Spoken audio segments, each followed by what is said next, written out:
बोलो बोलो बाबा बैजनाथ की।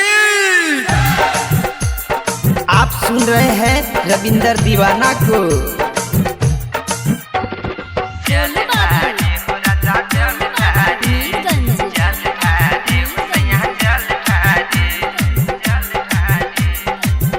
Music by Eagle studio. सावन आइल बावे आ बना घरे, सावन आइल बावे आ बना घरे।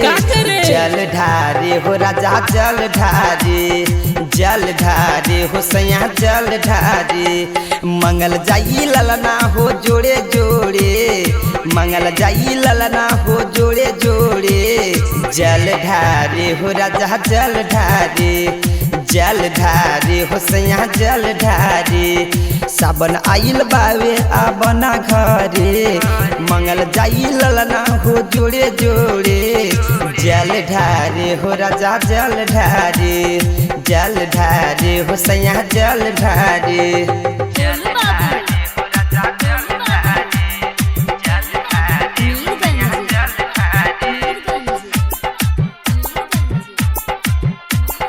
भूखे में असो के पहला सोमारी, भूखे में असो के पहला सोमारी। अपन दुख होई दूर बीमारी, अपन दुख होई दूर बीमारी। छुट्टी लेके आब मालिक के बताब, छुट्टी लेके आब मालिक के बताब। जाना है भोला के पूजा करे। जल ढारे हो राजा जल ढारे, जल ढारे हो सैया जल ढारे।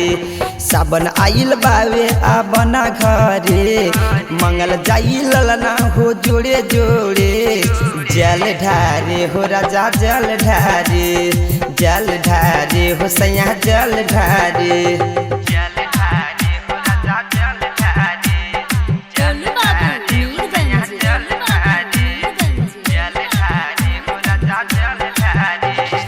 फैलल बा देश में ई महामारी, फैलल बा देश में ई महामारी। सावन में दूर होई कोरोना बीमारी, सावन में दूर होई कोरोना बीमारी। भोला बाबा कही है शांति मंगई है, भोला बाबा कही है शांति मंगई है। रोजो न्यूज देखी ई जीव डरे। जल ढारे हो राजा जल ढारे, जल ढारे हो सैया जल ढारे। सावन आइल बा अमरजीत आवा घरे, सावन आइल बा अमरजीत आवा घरे। जल ढारे रविंदर जल ढारे, जल ढारे रविंदर जल ढारे। सावन आइल बावे आ बना घरे, मंगल जाई ललना हो जोड़े जोड़े। जल ढारे हो राजा जल ढारे, जल ढारे हो सैया जल ढारे। बोलो